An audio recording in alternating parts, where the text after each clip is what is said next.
他只是想知道说，哦，我今天我花了一笔钱，应该就可以解决了某个问题了吧？但是其实管理这件事情呢是没有止境的，就是想象是很丰满的，但现实是很骨感的。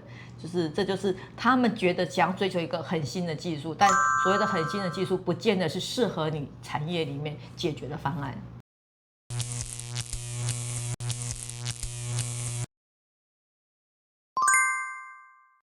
嗨，大家好，欢迎来到工业诊疗室的时间。大家好，我是工厂诚实说的阿成。我是工厂医生如玉。那这一集呢，我们想要询问，上一集有提到就是专做代工会遇到的问题，那传产业还会有什么样的挑战呢？其实我觉得大家可能很难去想象说，已经到了21世纪了，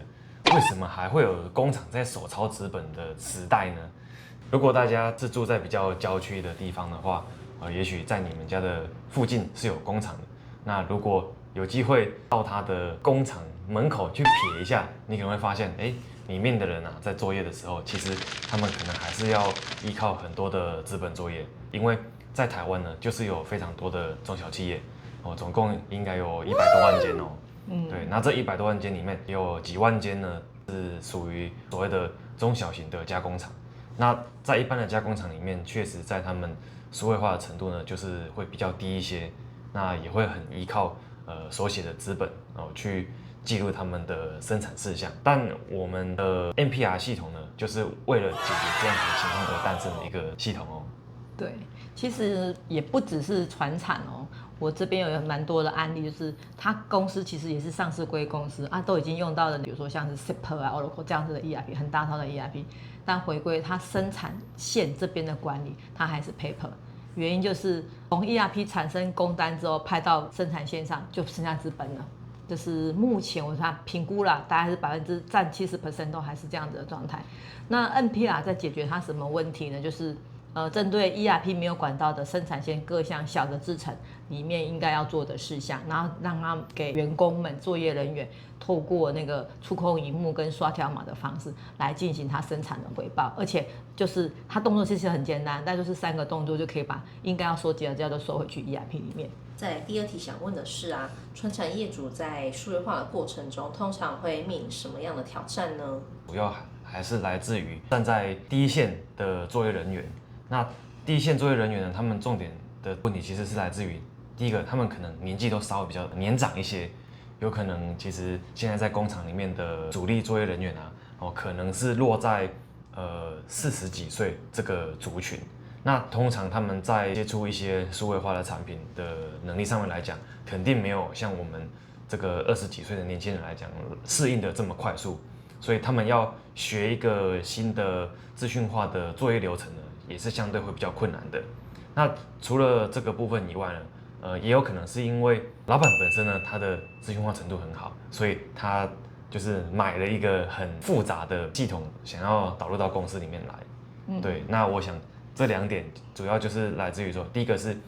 人员本身他资讯化学习的程度就没那么好，再来就是可能买到了一个不适合自己太大套了，因为这样子的规模，它导入太复杂的管理流程呢，对他们来说负担太大，所以应该是以这2点作为他们主要的主因。而且有时候业主就是会有一个迷思啊，他会觉得说，他听他的朋友讲什么不好用，或者是说他的朋友买了什么结果失败了，那或者是他曾经买过某系统，但是没有上线成功，他自己也会因为一朝被蛇咬，十年怕草绳，而就是不太敢再往前跨一步，就停在那里了。那有另外一种的业主，就是他永远想要追求最新的技术来解决他公司的问题。例如说，我刚刚讲说，我们透过触控萤幕跟刷条码，他就问我说，为什么不是用 RFID？ 现在都什么时候了，还在用条码？对啊，为什么不能让人走过去自己就感应到了？就是想象是很丰满的，但现实是很骨感的。这就是他们觉得想要追求一个很新的技术，但所谓的很新的技术，不见得是适合你产业里面解决的方案。了解。那再来第3题，就想问说，有没有大家在数位化过程中常常会犯的错误呢？这个有时候就是一个迷思啊，就觉得我一定要大的、要知名的，或者是说要到怎么样的条件，就像我刚刚讲说，好像要 RFID 才能解决我的问题，但其实根本不是。它的迷思是在于说，真正的解决数位化这件事情，是我们要想到的是3线的原则，就是现场、然后现物跟现流。这3件事情其实都是在产线上的，可是很多时候业主跟管理者他的位阶，他在上面他想看的事情跟落地的这是2件事情，所以常常他买的系统到现场的时候推不动，尤其是如果你的操作界面太过复杂的时候，我也常遇过很多系统，就是他在执行端跟我也是一样讲的是触控萤幕啊、刷条码，但是如果你的程序太过复杂，你要让它7、8个动作，那肯定在执行上推动的是有点辛苦的啦。那我这边呢，其实比较常遇到的事情是来自于说业主们呢，他只想要花钱了事，他并没有想要去细细的了解这个系统导入之后，对于第一线的作业人员呢，会有怎么样子的执行的影响，实际里面是怎么样跑流程。其实他不是很在意，他只是想知道说，哦，我今天我花了一笔钱，应该就可以解决了某个问题了吧？我觉得他们是很想要一个一劳永逸的解法，但是其实管理这件事情呢是没有止境的，他要与时俱进。没错，对。当我们想要解决一个问题的时候，我们提供了一个管理的流程出来，但是呢，这样子的管理流程有可能随着公司的组织规模扩大，它就有可能渐渐的不敷使用，所以我们要再去更新我们的作业流程。那软体其实也是一样。我们在相同规模情况之下，我买了这一套进来，也许解决了我大部分的问题，但随着我的组织规模扩大，我就必须要在往上升级，或是当我的有新的产品出现，作业流程变长了，那我可能就要再换一个新的管理作业的流程方式。那这一切呢，都不是说花一笔钱就可以一劳永逸的，所以业主们在购入软体系统之后，想要改善我们的管理作业，最好呢还是要跟着我们现场的作业人员呢一起去了解这些执行的细节，不要到时候就是我们花了钱，但是根本不知道自己买了什么样的东西。第4题想问的是，传产业要如何利用数位化的工具提升核心的竞争力呢？我们可以透过导入我们的软体系统去提升现场他们的作业效率。那为什么有办法提升呢？其实这个也蛮有趣的。我们人就是这样，当你在做事情，没有人在看的时候，没有人不知道你做到哪里的时候，你可能就会稍微的轻松一点，没那么紧绷。对。但是当我们今天导入了一个软体系统，然后你需要透过这个软体系统去回报你的生产进度，然后让你的生产进度呢可以实时的在看板里面去呈现的时候，你就会觉得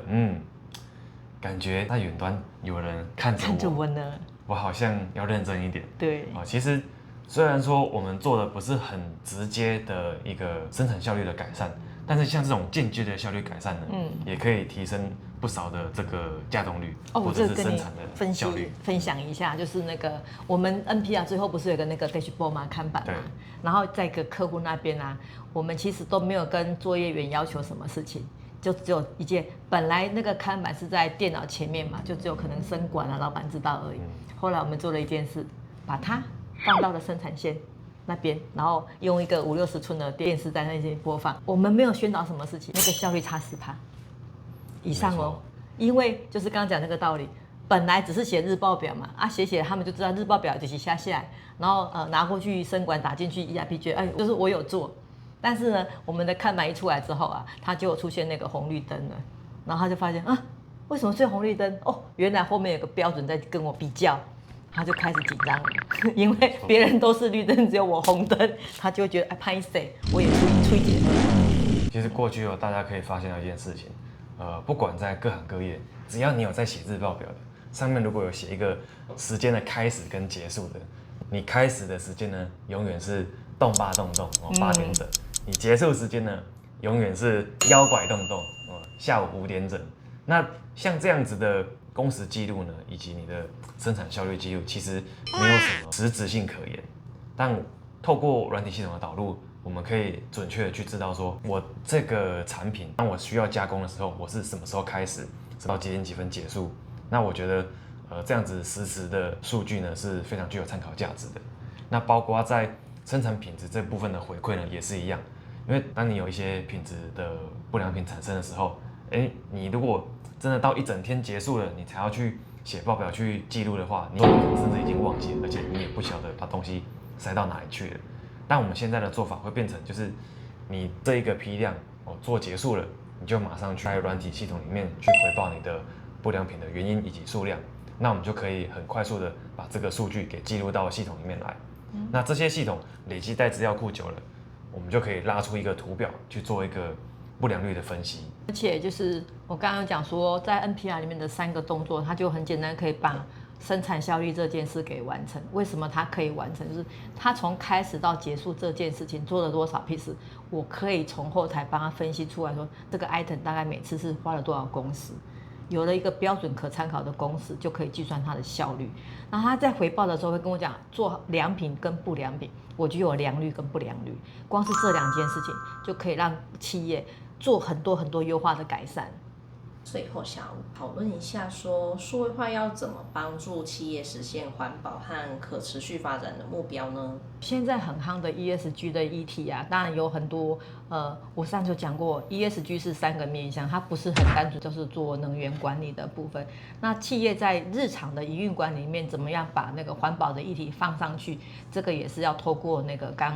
阿成这边讲的培训，让他理解什么是ESG， 那有哪些面向可以做，那它可以分散在每一个部门里面。比如说我们公司的那个可回收的东西跟不可回收，我们也分类得很好，那尽可能呢把垃圾回归成为资源回去，这也是落实在环境的一个部分。然后或者是说我们也特别去关注说，我们员工的一些福利，例如刚刚讲到教育跟培训这件事情。那如果培训认真做执行的好的时候，其实对于企业的竞争力也是可以提升上来的。那他又可以接触理解说数位化这个方式，慢慢的他们就会往上提升。那以前业主会觉得说，哎呀，那个教育训练好贵啊，其实不教育更贵。没错，因为只有透过内部的教育训练，让我们工厂内部的所有人员的水平不断的去提升之后呢，这样子企业才可以达到一个更永续的管理的方式。那当然，我们刚提到了环保这件事情，除了透过内部的培训去教导人员有一些更进阶的跟 ESG 相关的永续管理的知识以外呢，其实还有一个更直接的方式，因为毕竟我们主要的客户群都是工厂嘛，那工厂呢就是会不断的去生产产品出来。那在生产产品这个过程当中，也许在某些行业里面，它就是一个非常高碳排的一个生产活动。那也许我们可以透过去改良我们的制程方法，然后让整个过程呢是更加的环保，然后更加的节能。那这样子呢，我觉得是对环境来讲最直接、最环保的一件事情。比起说我们一般的工厂里面的人员从生产以外的周遭环境的事情，我们自己去节能减碳，或是比如说随手关灯、随手关水龙头，做一些节约能源的动作以外呢，其实直接从生产的面向，然后去做一个制程上的优化改良，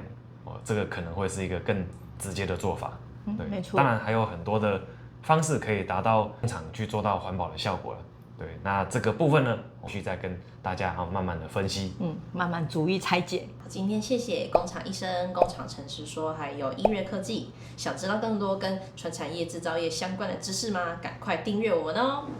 定起来，定起来，定起来哦！以后会有更多好康的分享。我们下次见，拜拜。拜拜。随时可以开始， OK。随时可以开始。然后说时间，我说随时可以开始。我真就听人家讲啥，被抓包。还在看那里。